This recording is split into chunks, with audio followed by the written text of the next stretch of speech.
Hello hi అందరికీ. ఈరోజు ఈ వీడియో వచ్చి ములక్కాయ పులుసు. దానికి కావాల్సినవి ములక్కాయలు, ఉల్లిపాయలు, పచ్చిమిరకాయలు, కరివేపాకు, చింతపండు.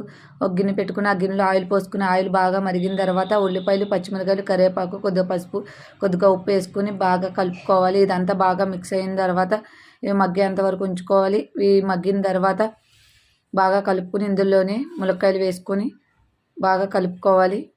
ఇదంతా బాగా కలిసిన తర్వాత ములక్కాయలన్నీ బాగా మగ్గేంత వరకు ఉంచుకోవాలి. చూసారు కదా మగ్గిన తర్వాత ఇలా వచ్చినాయి. ఇలా మగ్గిన వాటిలో సరిపడా కారం వేసుకొని బాగా మిక్స్ చేసుకోవాలి. ఇలా బాగా మిక్స్ అయిన దీంట్లోనే చింతపండు పులుసు అలాగే కొద్దిగా వాటర్ వేసుకొని బాగా మిక్స్ చేసుకోవాలి.